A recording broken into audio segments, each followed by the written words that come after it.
அனைவருக்கும் வணக்கம். இன்னைக்கான வீடியோ பதிவில் நாம் பார்க்க போகிற ரொம்ப முக்கியமான பரபரப்பான அரசியல் அப்டேட் என்ன அப்படின்னு பார்த்தீங்கன்னா, புதினை காப்பாற்றும்படி அமெரிக்காவிடம் கெஞ்சிய ரஷ்யா. இதுக்கு தொடர்பான ஒரு சுவாரஸ்யமான தகவல் தற்போது வெளியாகியிருக்கு.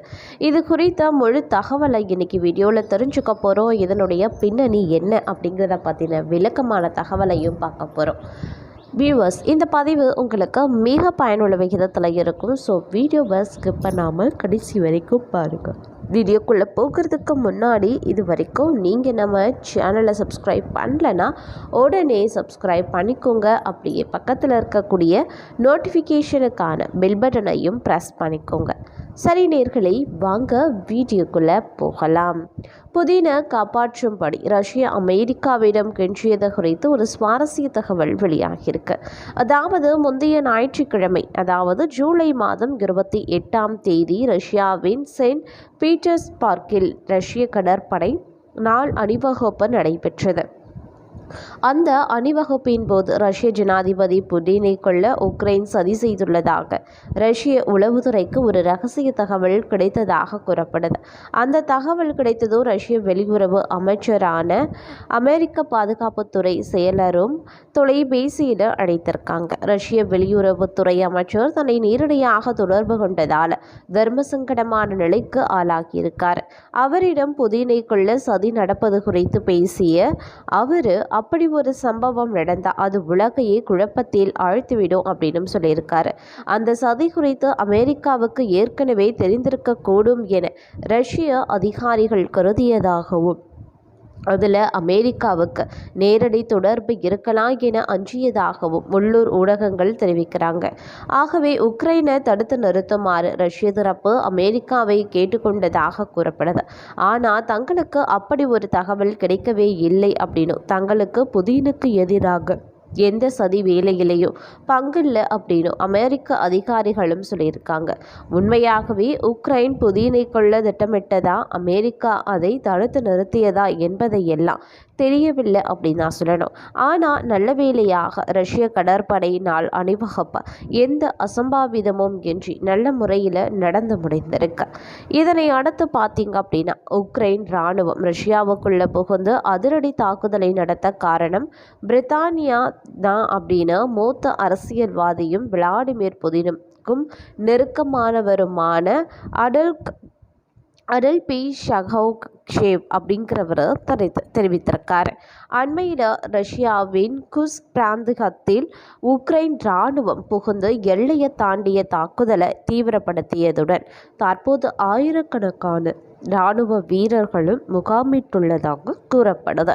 இதனைத் தொடர்ந்து ரஷ்ய ஜனாதிபதி விளாடிமிர் புதின் அவசர நிலை பிரகடனம் அறிவித்து உக்ரைன் படைகள் ஊடுருவியிருக்க பகுதியில் இருந்து 17 மைல்கள் தொலைவில் அமைந்திருக்கக்கூடிய குர்ஸ்க் அணு உலையை பாதுகாக்க வாக்னர் படையை அனுப்பி வைத்துள்ளதாக தெரிவிக்கப்பட்டிருக்கு.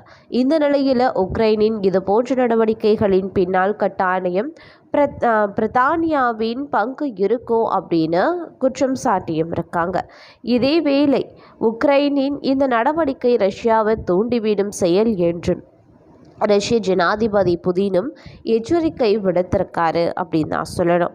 அது மட்டும் இல்லாமல் உக்ரைன் மீது உக்ரைன் அத்துமீறலுக்கு பின்னால் அந்த நாடு தான் இருக்கிறது அப்படின்னும் கோபத்தில் கொந்தளித்திருக்காங்க ரஷ்ய அரசியல்வாதிகள். அதாவது ரஷ்ய ஜனாதிபதி விளாடிமிர் புதின் அவசர நிலை பிரகடனம் செய்யும் அளவுக்கு உக்ரைன் இராணுவம் ரஷ்யாவுக்குள்ள புகுந்து அதிரடி தாக்குதலை முன்னெடுத்திருக்காங்க. இதுவே ரஷ்ய அரசியல்வாதி ஒருவரை கொந்தளிக்க வைத்ததுடன் உக்ரைனின் திடீர் பாய்ச்சலுக்கு காரணம் பிராதான்ய அப்படிங்கிறதும் குற்றம் சாட்டியிருக்கிறார். ரஷ்யாவின் பிராந்தியத்திலேயே உக்ரைன் இராணுவம் டாங்கிகளுடன் புகுந்து துவம்சம் செய்திருக்கு. தற்போது ஆயிரக்கணக்கான இராணுவ வீரர்கள் அங்கே முகாமிட்டுள்ளதாகவும் கூறப்படுது. உக்ரைன் தரப்பால் திடீரென்று முன்னெடுக்கப்பட்ட தாக்குதலில் நிலைகுலைந்த ரஷ்யா அதிகாரிகள் உடனடியாக அவசர நிலை பிரகடனம் செய்ததுடன் அங்கு இருக்கக்கூடிய பொதுமக்களையும் வெளியேற்றும் நடவடிக்கையை துரிதப்படுத்தியிருக்காங்க. இந்த நிலையிலேயே மூத்த அரசியல்வாதியும் விளாடிமிர் புதினுக்கு நெருக்கமானவருமான ஒருவர் உக்ரைனின் நடவடிக்கையை கடுமையாக விமர்சித்து இருக்கிறதுடன் இது போன்ற நடவடிக்கைகளின் பின்னால் கட்டாயம் பிராந்தன்யாவின் பங்கிருக்கும் அப்படின்னும் கொந்தளித்திருக்கார். உக்ரைனின் இந்த நடவடிக்கை ரஷ்யாவை தூண்டிவிடும் செயல் என்றே ஜனாதிபதி புதின் குறிப்பிட்டிருந்தார். இந்த விவகாரம் தொடர்பில் ரஷ்ய தளபதி விளக்கமளிக்க கட்டாயப்படுத்தப்பட்டதுடன் ரஷ்யா பிராந்தியத்தின் ஒரு பகுதியை இழக்க நேர்ந்ததற்கும் பொறுப்பேற்கவும் வைத்திருக்காங்க. இதனுடைய உக்ரைன் இராணுவம் முன்னேறுவதை உணர்ந்த விளாடிமிர் புதின் கர்ஸ்க் பிராந்தியத்தில் அமைந்திருக்கக்கூடிய அணு உலையை பாதுகாக்க வாக்னர் படையை அனுப்பி வைத்துள்ளதாக தகவல்களும் வெளியாகியிருக்கு. வெளியான தரவுகளின் அடிப்படையில் கர்ஸ்க் பிராந்தியத்தில் உக்ரைன் இராணுவம் சுமார் 20 மைல்கள் தொலைவில் முன்னேறியுள்ளது என்றே சொல்லப்படுது. நகரை எட்ட வெறும் 8 மைல்கள் எஞ்சியிருக்கு. இந்த பகுதி கர்ஸ்க் அணு மின் நிலையத்தில் இருந்து 17 மைல்கள் தொலைவில் அமைந்திருக்கிறது அப்படிங்கிறதும் குறிப்பிடத்தகுந்த ஒரு விஷயம் அப்படின்னு கூட சொல்லலாம்.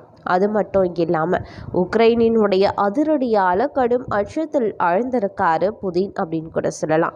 ரஷ்யாவிற்குள்ள சுமார் 15 கிலோமீட்டர் வரைக்கும் ஊடுருவி இருக்கக்கூடிய உக்ரைன் படையினர் அந்த பகுதியில் இருக்கக்கூடிய அணு உலையை கைப்பற்றலாம் என்ற தகவல் வெளியாகிய நிலையில் ரஷ்ய ஜனாதிபதி புதின் கடும் அச்சத்தில் உள்ளதாக தகவல்கள் தெரிவிக்கிறாங்க.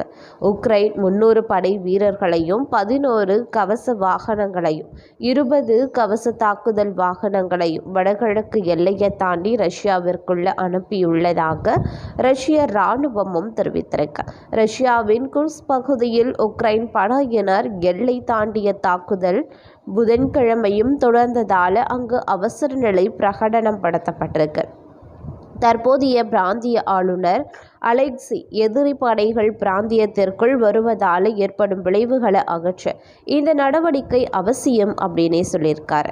ஊடுருவல் தொடங்கியதில் இருந்து குறைந்தது 5 பொதுமக்கள் கொல்லப்பட்டதாகவும் 31 பேர் காயமடைந்துள்ளதாகவும் அவர்களில் 6 குழந்தைகள் என ரஷ்ய அதிகாரிகள் தெரிவித்திருக்காங்க. அது மட்டும் இல்லாமல் செவ்வாயன்று காலை 1000 உக்ரைனிய படையினர் அத்துடன் 11 டாங்கிகள் மற்றும் 20க்கும் மேற்பட்ட கவச போர் வாகனங்கள் சுஜா நகருக்கு அருகில் ரஷ்யாவுக்குள்ள நுழைந்ததாக மாஸ்கோ தெரிவித்திருக்கு. செவ்வாய்க்கிழமை முழுவதும் பல கிராமங்களில் சண்டை நடந்ததாக கூறப்படுது. உள்ளூர் அதிகாரிகள் குடியிருப்பாளர்களை தங்கள் நடமாட்டத்தை கட்டுப்படுத்துமாறு வலியுறுத்தியிருக்காங்க. அது மட்டும் இல்லாமல் அனைத்து பொது நிகழ்வுகள் ரத்து செய்யப்பட்டிருக்கு. புதன்கிழமை அதாவது 7ஆம் தேதி புதன்கிழமை அரசாங்க அதிகாரிகளுடனான ஒரு தொலைக்காட்சி சந்திப்பில் ரஷ்ய ஜனாதிபதி விளாடிமிர் புதின் உக்ரைன் பெரிய ஆத்திரமூட்டல் மற்றும் கண்மூடித்தனமாக துப்பாக்கி சூடு நடத்துவதாக குற்றம் சாட்டியிருக்கார். இதேவேளை உக்ரைன் படை வீரர்கள் குர்ஸ்க் அணு உலையை கைப்பற்றக்கூடும் என அஞ்சப்படுகிறது. அப்படி அந்த அணு உலையை உக்ரைன் படை வீரர்கள் தங்கள் கட்டுப்பாட்டுக்குள்ள வைத்து கொண்டு உக்ரைனுக்கு சொந்தமான அணு உலையை தங்களிடம் ஒப்படைக்குமாறு மிரட்டலாம் அப்படின்னு புதினுக்கு அச்சம் உருவாக்கியுள்ளதாகவும் கூறப்படுகிறதுங்க. இந்த நிலையில் பார்த்தீங்க அப்படின்னா உக்ரைன் போர் விமானங்களும் கவச வாகனங்களும் ரஷ்யாவிற்குள்ள நுழையும் காட்சிகள் சமூக ஊடகங்களில் வெளியாகி வந்துட்டுருக்கு அப்படின்னு தான் சொல்லணும். உக்ரைன் போர் விமானங்களும் கவச வாகனங்களும் ரஷ்யாவிற்குள் நுழைந்துள்ளதாக தகவல்களும் வெளிவந்து கொண்டே இருக்கு. ரஷ்யாவுக்குள்ள உக்ரைன் படைகள் 15 கிலோமீட்டர் தொலைவு வரைக்கும் வந்துவிட்டதாக உள்ளூர் ஊடகங்கள் தெரிவிக்கிறாங்க. உக்ரைன் 300 படை வீரர்களையும் 11 கவச வாகனங்களையும் 20 கவச தாக்குதல் வாகனங்களையும் வடகிழக்கு எல்லையை தாண்டி ரஷ்யாவுக்குள்ள அனுப்பியுள்ளதாக ரஷ்ய இராணுவமும் தெரிவித்திருக்கு. விடயம் என்ன அப்படின்னா, மார்ச் மாதத்தில் உக்ரைன் ஆதரவு போராட்டக்காரர்கள் நீண்ட தாக்குதல் நிகழ்த்திய பகுதி இதுதான். இதற்கிடையில உக்ரைன் படை வீரர்கள் குஷ்க் அணு உலையை கைப்பற்றக்கூடும் அப்படின்னும் அஞ்சப்படுது. அப்படி அந்த அணு உலையை உக்ரைன் படை வீரர்கள் தங்கள் கட்டுப்பாட்டுக்குள்ள வைத்து கொண்டு உக்ரைனுக்கு சொந்தமான அணு உலையை தங்களிடம் ஒப்படைக்குமாறு மிரட்டலாம் என புதினுக்கு அச்சம் உருவாகியுள்ளதாகவும் கூறப்படுகிறதுங்க. வியூவர்ஸ், இந்த பதிவை பற்றி நீங்கள் என்ன நினைக்கிறீங்க அப்படிங்கிற உங்களுடைய தனிப்பட்ட கருத்துக்களை மறக்காமல் கமெண்ட் பாக்ஸில் தெரியப்படுத்துங்க. இது போன்று ரொம்பவும் முக்கியமான பரபரப்பான அரசியல் தகவலை நீங்கள் உடனுக்குடன் தெரிஞ்சுக்கணுமா, உடனே நம்ம சேனலை சப்ஸ்கிரைப் பண்ணிக்கோங்க. அப்படியே பக்கத்தில் இருக்கக்கூடிய நோட்டிஃபிகேஷனுக்கான பெல் பட்டனையும் ப்ரெஸ் பண்ணிக்கோங்க.